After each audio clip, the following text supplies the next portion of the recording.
Good afternoon, students. Welcome to the lecture of Operation Research. Let us have a look to the concepts we have studied in the last lecture. In this last lecture, actually, we have dealt with an important theorem named as basic duality theorem, which tells us an idea about the existence of types of solution to the primal and dual problems.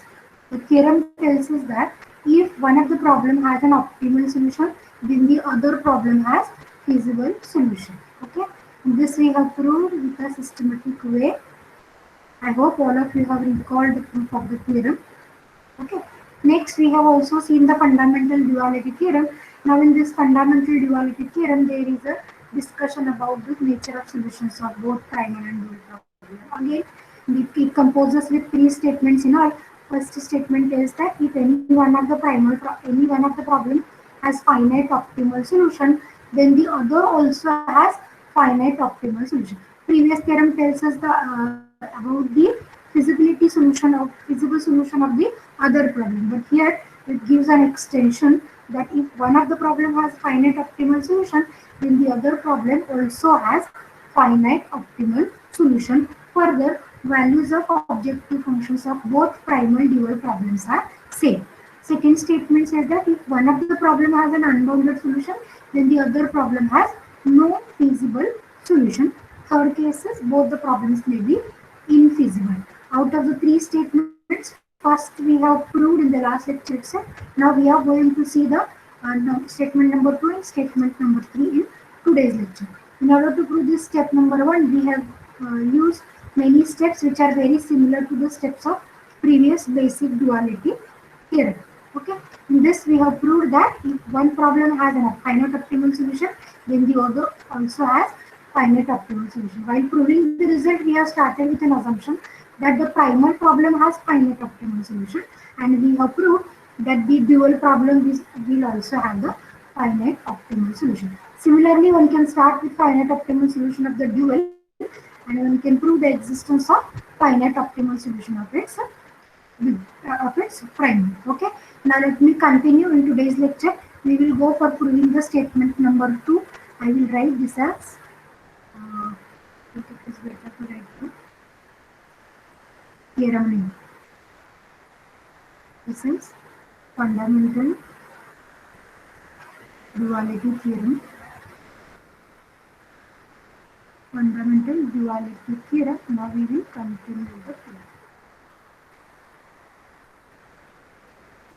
Step number 2 we have to start actually right now.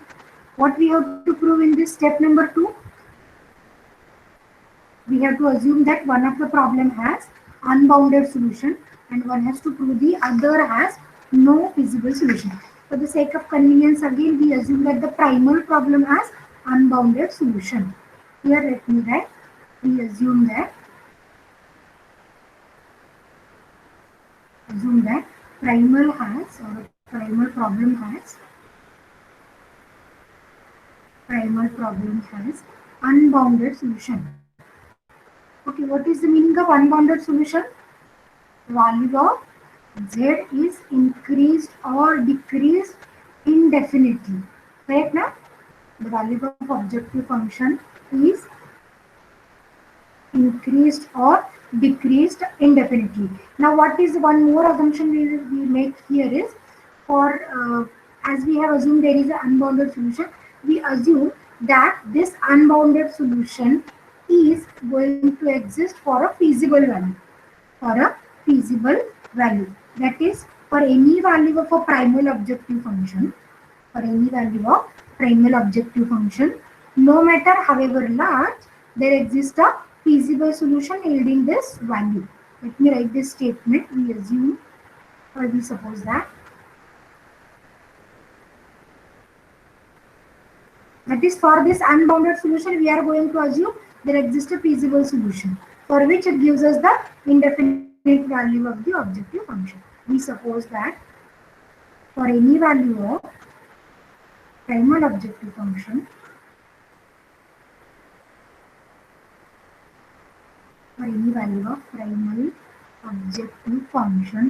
bracket I will write no matter however large. Why we are writing this? Because our assumption is there is an unbounded solution. No matter however large, there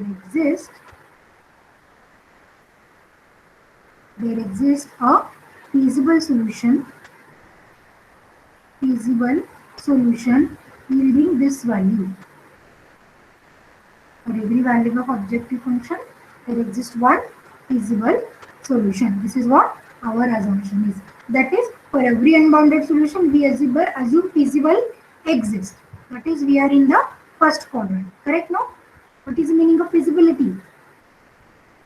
Feasibility means all the variables are non-negative. As all the variables are non-negative means the values of the variable in case of two dimensions. No doubt, we are in the first quadrant. Now what is the aim to prove? To prove that the dual problem has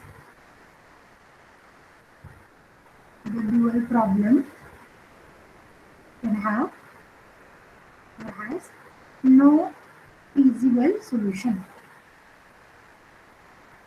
No feasible solution whose components are finite.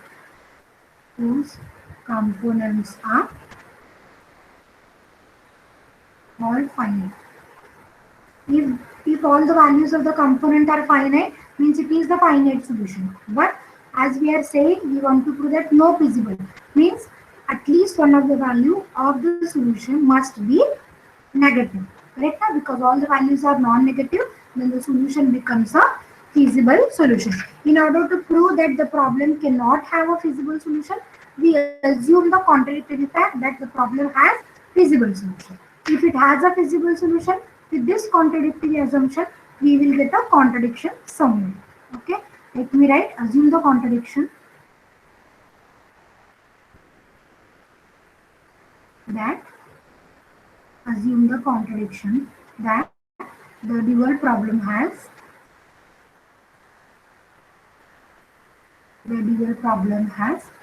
feasible solution. Okay, if we assume so, what does it mean? Both the primal and dual problem has feasible solution. And in the last theorem itself, we have proved that the value of objective function maximize zx is equals to minimize zw. Correct now? Let us recall the statement.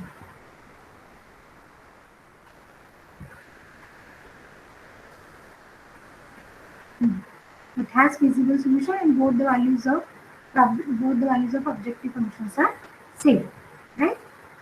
Here let me write, we know that both the problems has feasible solution. Correct now? What is that number of the theorem? I forgot the number. We have proved zx less than or equals to zw. Correct? If zx is less than or equals to zw, may I say maximize zx is also less than or equals to zw? Write the statement. Number 4, I think. I just forgot. Yes, ma'am. 4. That's 4, na? Yes, ma'am. This is 5 and this is 4. Good. X is feasible solution to the primal, W is feasible solution to the dual, then Zx is less than or equal. Theorem number 4.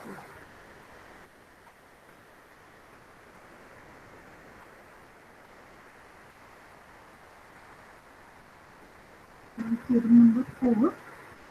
Zx is less than or equal to Zw. Therefore, maximize Zx is less than or equals to Zw. What is maximize Zx? The value of objective function. But what is the assumption we have made in this statement? The value of objective function or the primal problem has unbounded solution. If it is unbounded, means the value of objective function is infinity, no? And infinity is less than or equals to Zw. Therefore, what is the statement giving us? The dual solution provides an upper bound for a value of primal objective function. Correct now? Therefore, is it true? No, it is not true. This is the contradiction. Okay, so let me write. This implies dual solution provide an upper bound on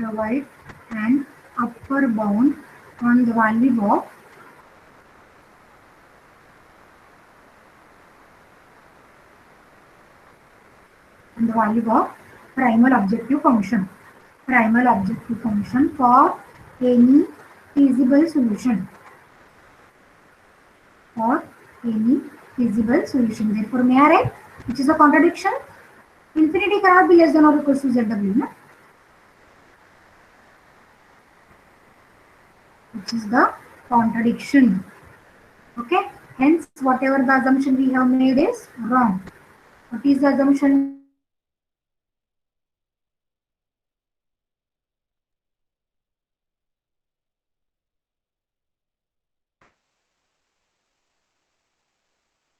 What is the assumption we have made? That the dual has feasible solution. Therefore, what this implies? Dual problem cannot have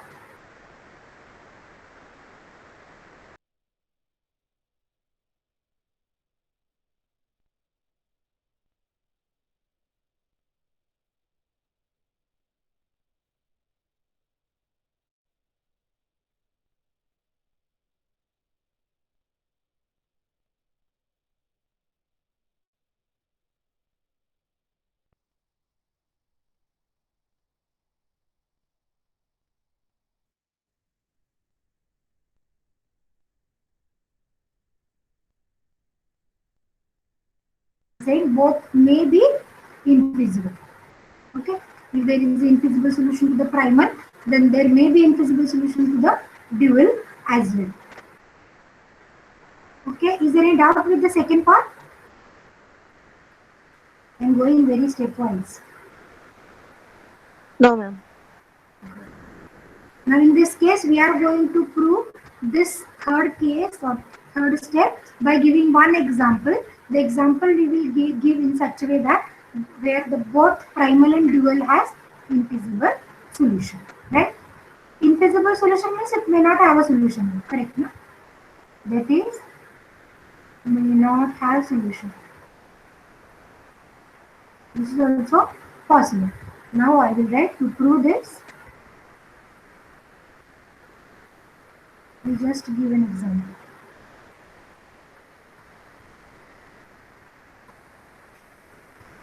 Okay, let me write the primal problem. Maximize zx is equal to 3x1 plus 4x2 subject to the constraint x1 minus x2 less than or equals to minus 1 minus x1 plus x2 less than or equals to 0 and x1 x2 greater or equal by 0. Now, whether we will check whether the problem has what type of solution the problem is going to. As it is the way, problem with the two variables, one can use the graphical method. Okay.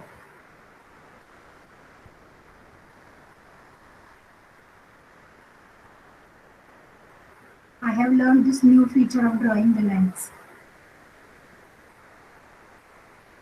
Now it looks better, I think, correct now? Yes, ma'am. Uh, instead of plotting all the points and all, what I'll do, I will just give you the rough sketch. I'll just give you the rough sketch of both the lines. This line x1 minus x2 less than or equals to 1 is of this type. Okay. Line minus x1 plus x2 is less than or equals to 0. Means I have to draw a line equal to 0 which passes through origin. Therefore, let me draw a line passing through origin. Okay. So this is the line x1 minus x2 less than or equals to minus 1. If it is less than or equals to what we have to do, region Below the line. below the line. Here I have drawn.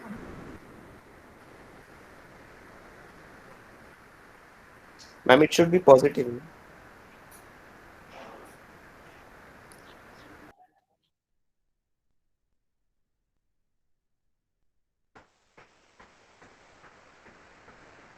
Whereas I am not getting your voice clearly. Hello. Yes, ma'am. Yes, what you are saying? Ma'am, nothing, ma'am.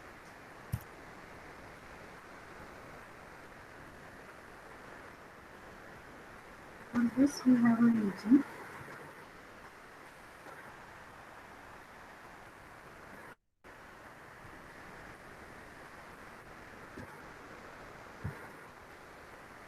This is the region shown. check and let me make you clear afterwards why the region is like this. Okay.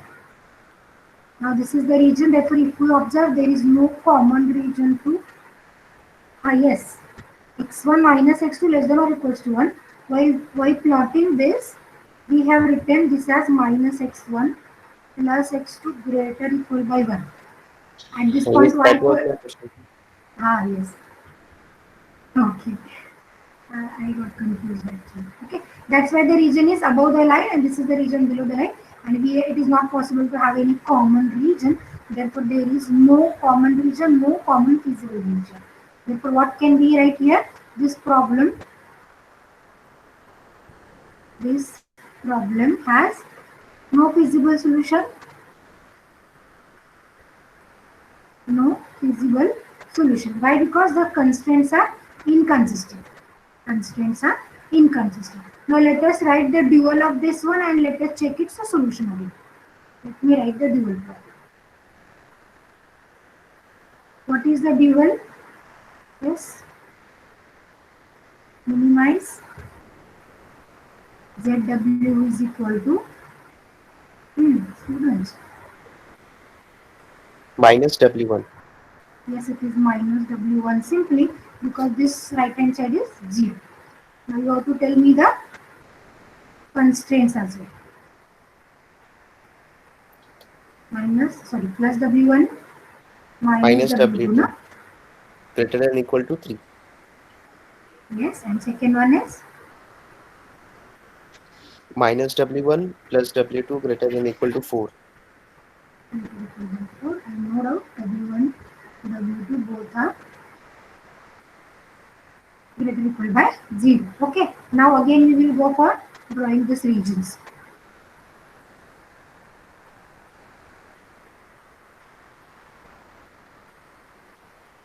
Now W1 minus W2 greater equal by 3. Here we will write minus W1 plus W2. This constraint we will write minus W1 minus W2. W1 minus W2 less than or equals to,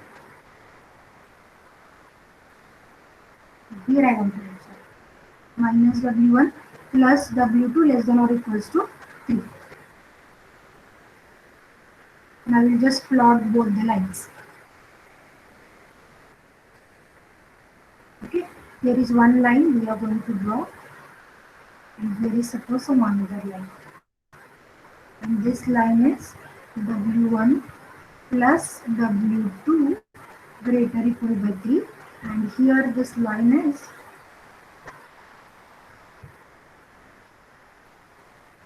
minus W1 plus W2 greater equal by 4. This is minus actually, no? Minus W1 plus W2. Ma'am, greater than W1 minus minus W1 3. minus W. Greater equal I am writing W1 minus. Okay, I'll write in terms of less equal. What is in terms of less equal? Minus W1 plus W2 less than or equals to 3. If one of the region is It is minus 3. Yes, ma'am, it should be yes, minus. yes, minus 3.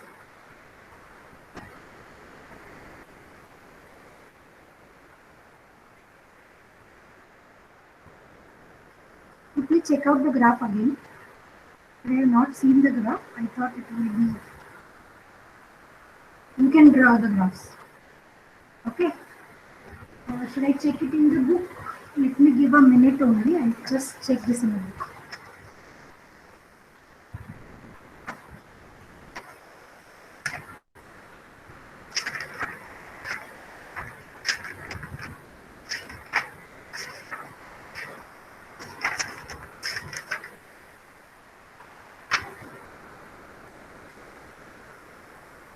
W1 minus W2 greater equal by 3 is the first constraint. Second is minus W1 plus W2 greater equal by 4. And this line drawn is W1 minus W1 plus W2 greater equal by 4. And this line is W1 minus W2, W1 minus W2 greater equal by the region is above the curve here, above the line here, then this is greater equal. And why the region is this less above this line, below the line, is below the line, is above the line.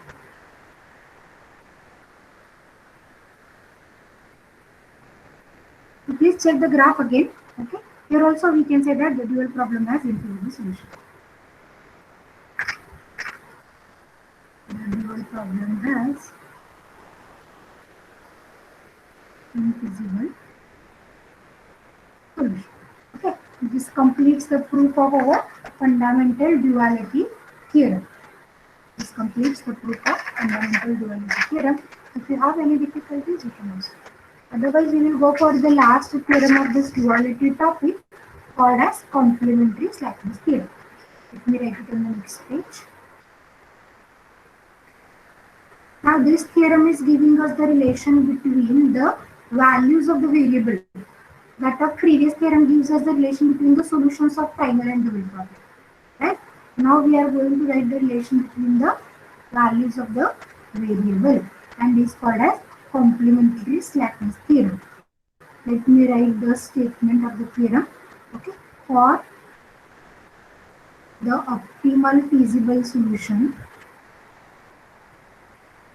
for the optimal feasible solutions of the primal and dual system, primal and dual systems. Okay, means whenever both the problems has finite optimal solution, we observe the two cases. What is the first one? If the inequality occurs,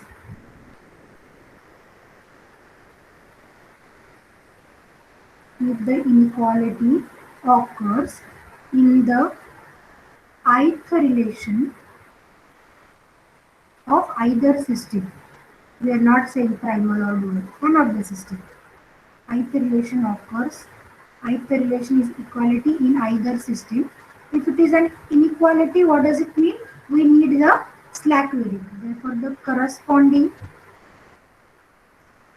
slack variable, slack or surplus, correct? No? Because it depends on your inequality. Slack or surplus variable. What is the number we are giving to that slack or surplus variable? If it is in ith relation, x1 to xn are the original variables, correct? And if the inequality is in ith, may I write the variable number we are giving is xn plus I? Yes, ma'am. This is positive. Okay, then the ith variable wi, that is dual. If I consider this for primal, then ith variable wi of other system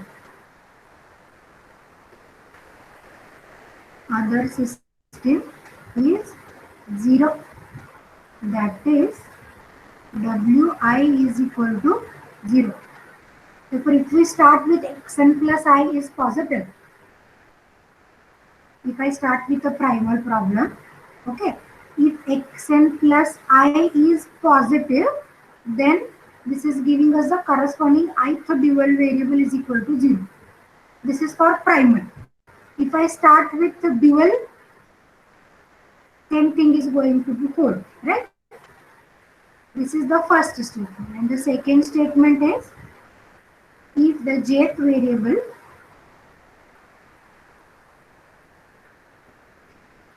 xj is positive in either system,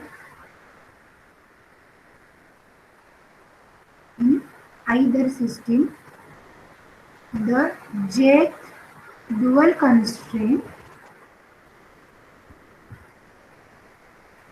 then jth dual constraint hold as a strict equality. As a strict equality. If it is a strict equality, what is value of corresponding slack or surplus variable?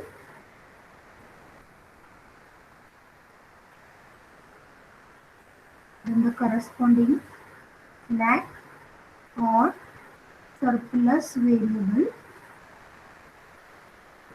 Wm plus j na. Jth constraint is equality. Therefore, the corresponding slack or surplus variable Wm plus j is 0. This is what we want to prove. Let me write in short again. This gives us if xj is greater than 0, we want to prove Wm plus j is 0. This is what the relation between the variables, original slack surplus variables of both the systems, and here we want to prove this. Correct? If xm plus I is greater than 0, wi is 0. If xj is greater than 0, wm plus j is 0. This we have written in case of primal point of view. Same holds with respect to the dual point of view as well. Let us go for the proof of this complementary slackness theorem. Before starting the proof, actually what we will do, we will write the values of objective functions of both primal dual problem in the explicit form. Means the primal objective function in explicit form can be written as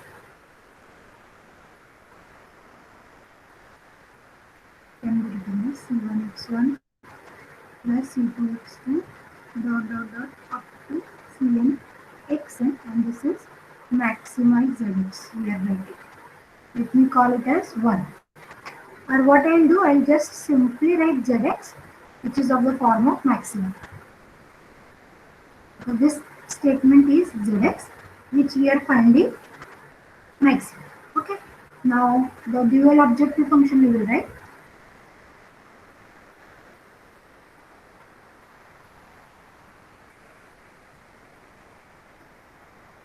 Yes, what is dual objective function?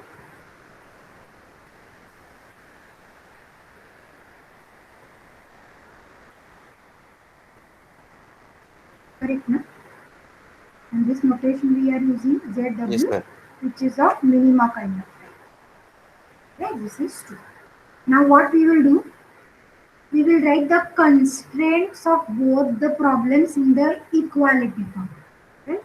Assuming the primal problem is in the standard form, that is objective function is already given in maxima, all the constraints we will assume less equal form. If all the constraints are of less equal form, which variables are required in order to convert these constraint inequalities to equalities?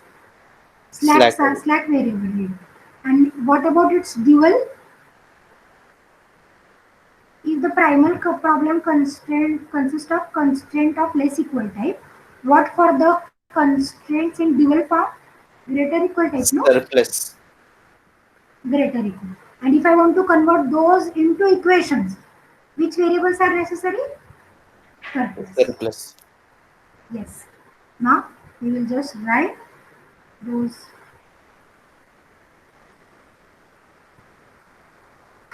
Just 1 minute.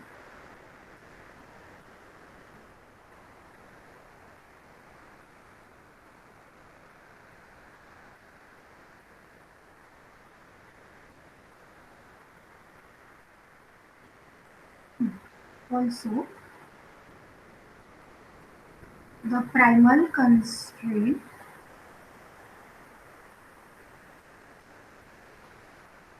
inequalities can be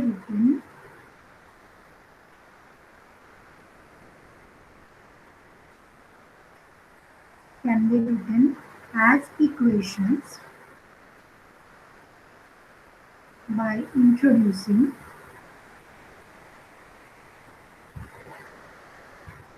the non-negative slack variables,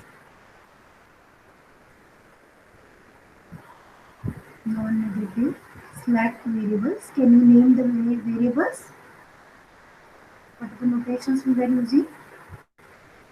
x1 to xn are original, and we are starting with xn plus 1, xn plus 2 till what is the last variable?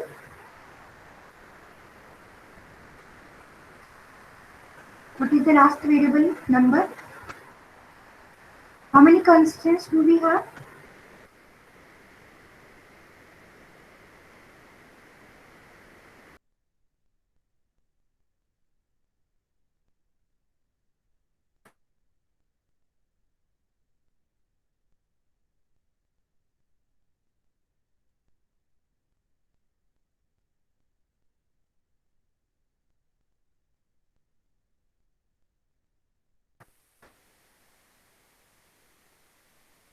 In primal standard form. Hello? Hello? Am I audible, students? Yes, ma'am.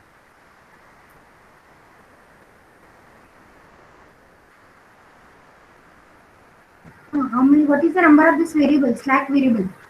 xn plus 1, xn plus 2 till what is the last number of this variable? One variable to every constraint. Correct, na? xn plus 1 is the X2n. slack variable needed to the first constraint. xn plus 2 is the slack variable needed to the second. Huh? Yes, Anna? X2n. No. That is what my question is. How many constraints do we have in the standard primal problem? In the primal problem, we were considering n variables and m constraints. M constraints, ma'am. Correct. And what in the dual? N constraints. Yes, this is m variables and n constraints. Correct? No? Now we were discussing in a primal. One slack variable needed to every constraint. There are Xn all plus m M. constraints we have. But what is the number of this last variable? Yes, Xn plus M. xn plus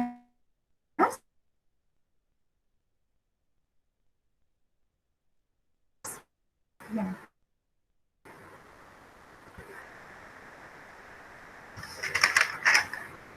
Good. Whether everyone understood this? Not up to a1 and xn less than or equals to b1 is the first constant. Now we are converting it to equation. Therefore, let me add the slack variable xn plus 1 and let me write it equal to b1. Fine. Second constant a21 x1, a22 x2, so on up to a2n xn. The slack variable we were using is xn plus 2 and is equals to b2. Let me continue this up to am1 x1, am2 x2, so on amn xn plus xn plus m is the last slack we were using. Is the last slack variable we were using. Okay. 1 and 2 are the numbers already I have given. Let me call this as system of equation number 3. Now we will do the same procedure for the dual constraints of dual problem. If the constraints of primal problem are in less equal form, constraints of dual will be in greater equal, and in order to convert those greater equal inequalities to equalities, we have to use surplus variable. Correct, no? Similarly, the dual inequalities can be written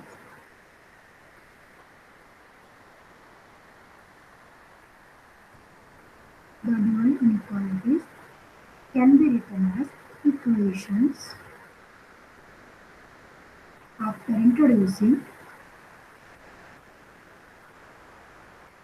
the non-negative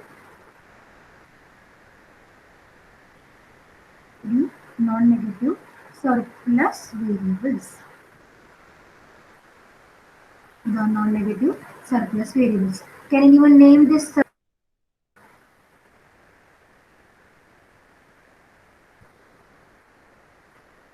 How many original variables? M original variables, right? No. Then what is the first surplus variable we were using? As of here, x1 to xn are original variables.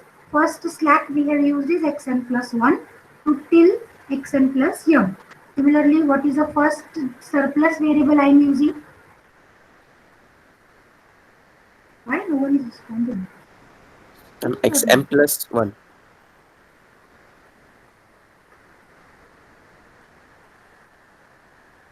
It's not x, it's w. No? In dual we were using Yes, w. yes. So this is wm plus 1, correct? Wm plus 2 till what is the last one? M plus n. W. Yes, this is the m plus n as follows.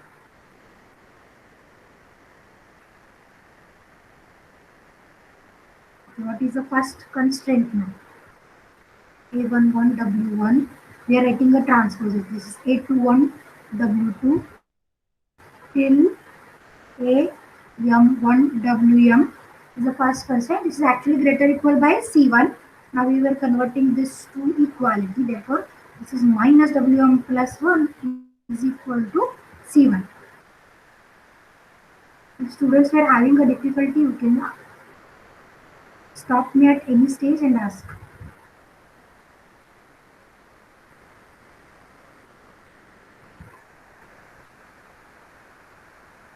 And for the second constraint equal to C2. Likewise, what is my last constraint? A1n W1, A2n W2 till AM WM. Oh, sorry, here it is WM.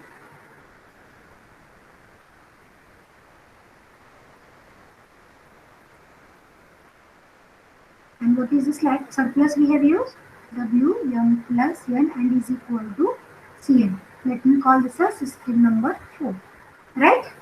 Now in order to obtain our result, we are going to use some algebraic steps.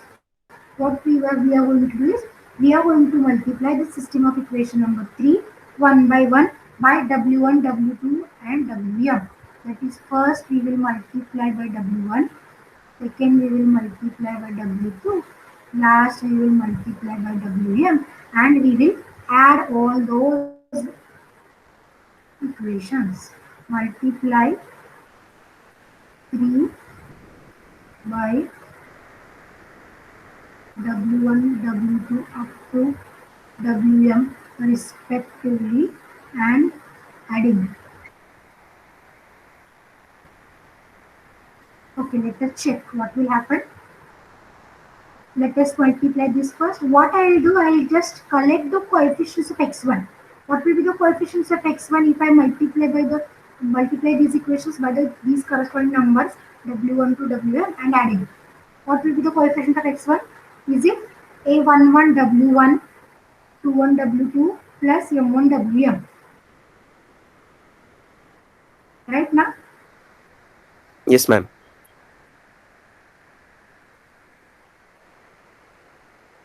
Okay, may I write it in the summation form?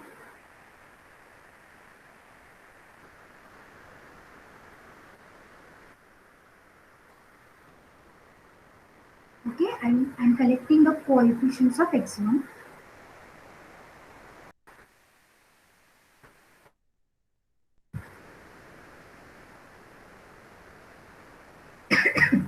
And write it in the summation form. Summation ai1 wi, I running from 1 to m. You can check. This is 1 1 2 1 up to m1. Right now? 1 1 2 1 up to m1 multiplied by the corresponding w's. Okay, what for x2? Coefficients of x2. 1 2 2 2 up to m2. That is summation ai2. Shall I write?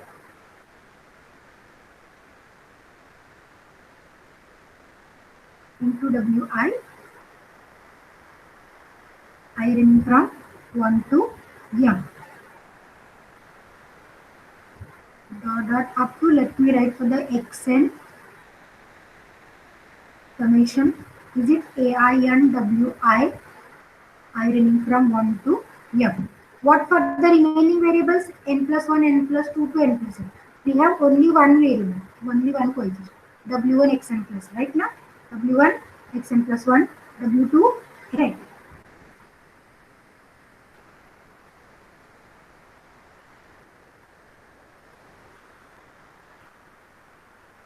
So on, this is up to wm x n plus m. What is the right hand side? Therefore, is it summation vi wi?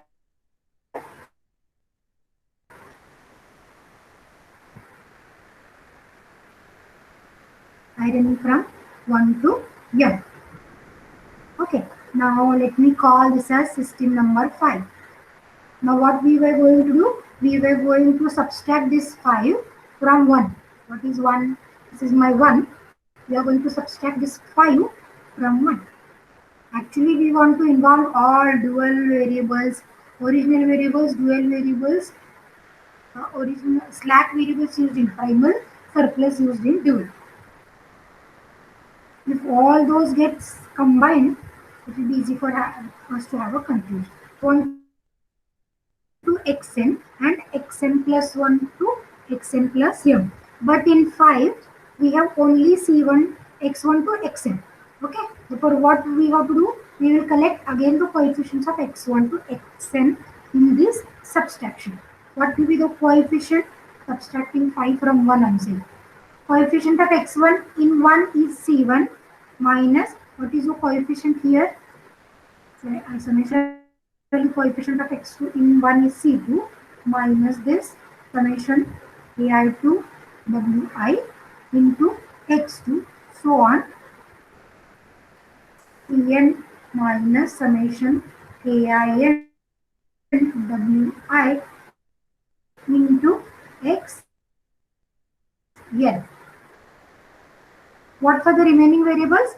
These terms we have to subtract only. Okay, therefore those terms will come as it is with negative sign, minus w1 xn plus 1 minus w2 xn plus 2, so on, minus wm xn plus m. What about right hand side? Right hand side of 1 is zx.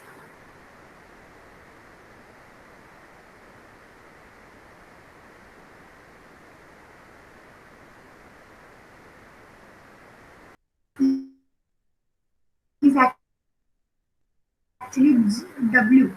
Can I write here only this is zw? But here I can write zx minus zw. Is that okay?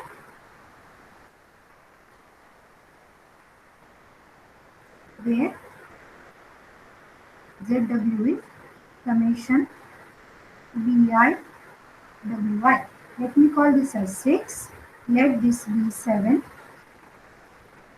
Okay, here I should keep this as this summation vi. The variables w from this 4, everything, every minus all these terms now, a11, w1, a21 and this. Okay. Similarly for wm plus 2 and wm plus n, therefore let me write in general for the jth variable. From 4 minus wm plus j is equal to cj minus. Correct, no?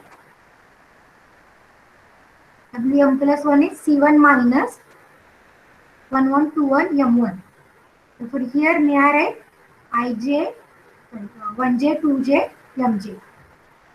a1j w1, a2j w2, so on, amj wm.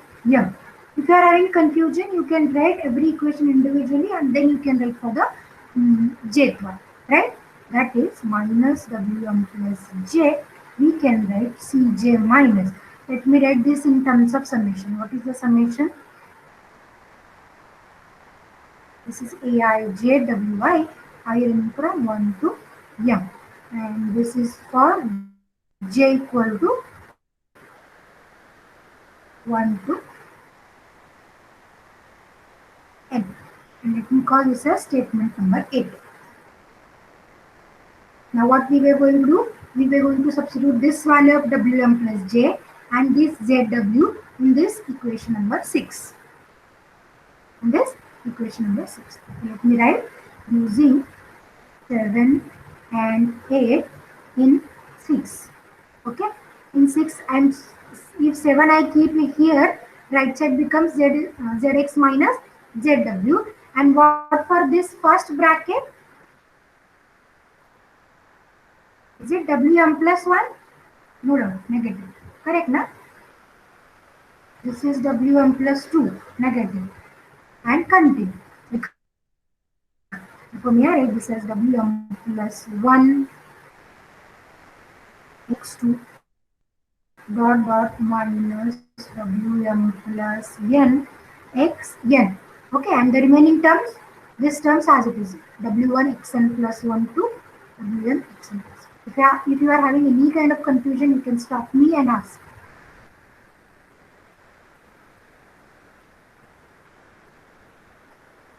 This is what relation we have obtained in terms of dual variables, original variables, slack and surplus variables. Correct now? Right hand side is zx minus zw. And let me call this as statement number 9. Any confusion up to this? All this procedure of multiplying, addition, subtraction we have done. So we have all types of variable in this relation. First, let me check for the original variables. x1, x2, xn original variables are xn plus 1, xn plus 2, xn plus m. Let me check for dual problem. What are the original variables in the dual problem? W1, W2, Wm. What are the surplus used in dual? Wm plus 1, Wm plus 2 up to Wm plus n. Correct now? So this is the relation we have obtained, which involves all types of variables. All original, all dual, all slack or surplus. Any confusion up to this? Hello, ma'am. It seems there is no confusion. Now let me just proceed. Now what we are going to say, as we have started with another, write down the finite Hello, optimal ma'am. solutions of both the problems, right? Yes. Yes. Hello. रेंजचा problem होतोय madam. रेंजचा problem होतोय. Hello hello ma'am. रेंजचा problem होतोय खूप. Hello. Yes, आता ma'am. येतोय You का are आवाज? clearly audible.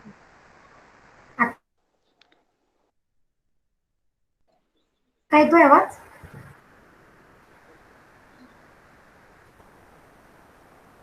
Okay. What I'll do, I'll just finish in 5 minutes. If you have a problem, you can ask me at the end of the lecture, or you can see that recorded video also. If you still have a problem, we will discuss in the next lecture. Because we are about to finish, 5 minutes I need only. Okay. But now I will assume a finite optimal solution to both the problems. Say x star having the up to xn star. Star denotes the values of the variables. That is, x1 star is the value of a variable x1. Okay. Similarly, let me write the solution w star for the dual problem with the values of the variables as w1 star, w2 star up to wm star. Be the optimum solution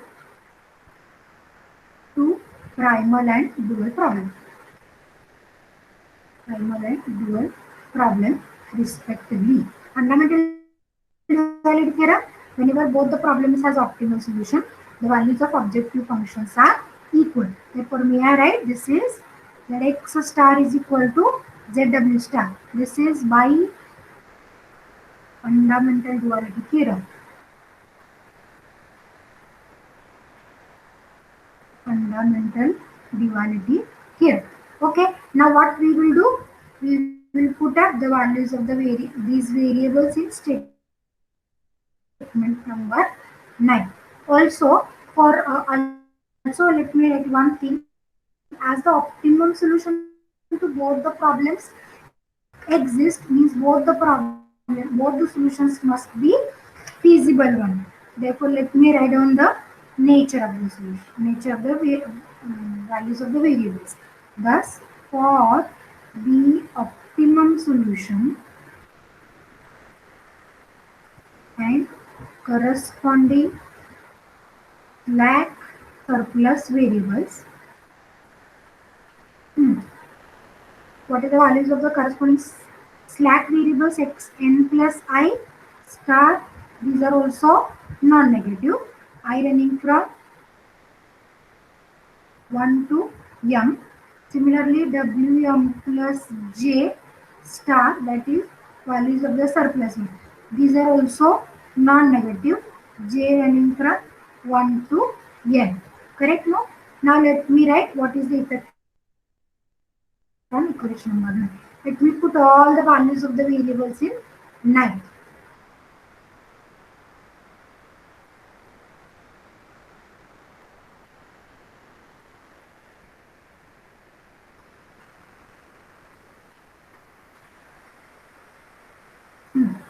What I'll do, I'll put this in one bracket,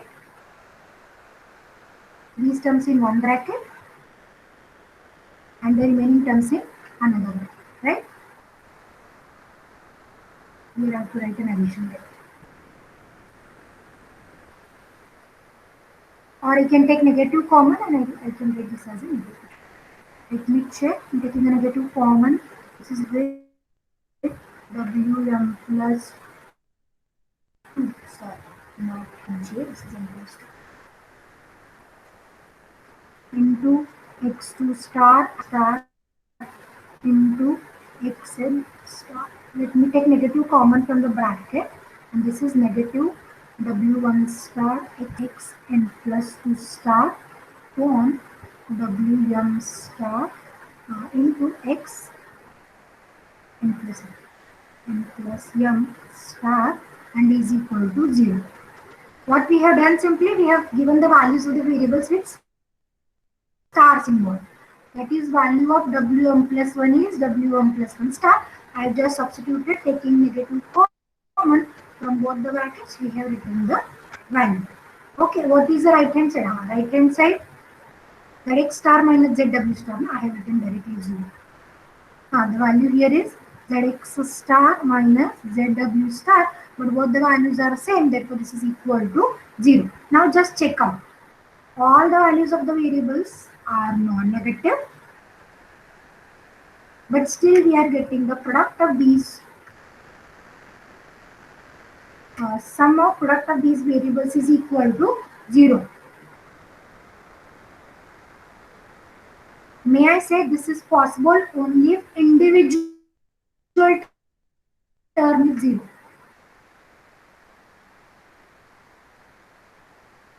Is it okay?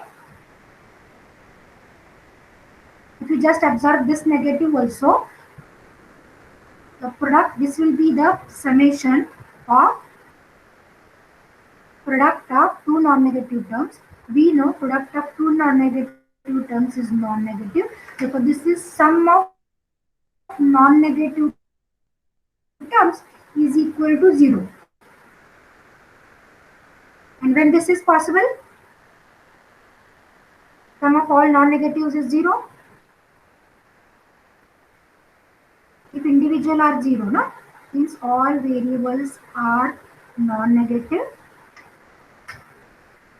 All products are also non-negative. All products are also non-negative. Okay. The above equation holds. Am I audible now? Hello? Yes, ma'am. Hello? Yes, Am I ma'am. audible to anyone? Yes, ma'am. Thank God. Therefore here, this is the sum of non-negative terms. Good. Sum of non-negative terms is 0, therefore individual term is 0. Therefore let us write individual term is 0. First terms I will write as Wm plus J star into X J star.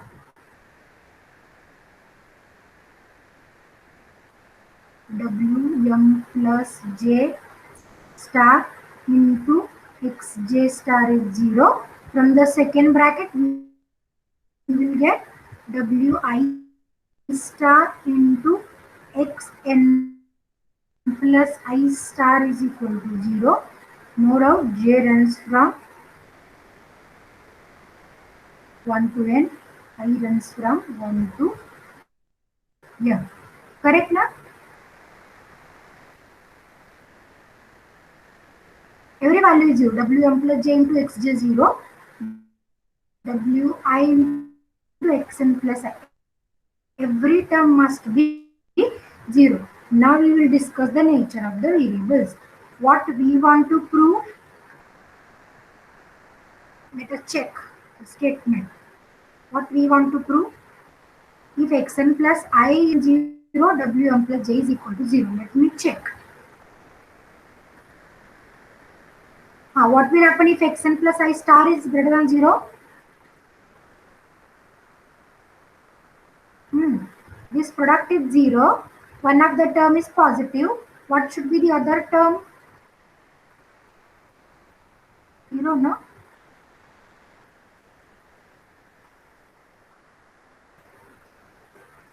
Similarly, if Wm plus J star is positive, this gives us X J star is 0.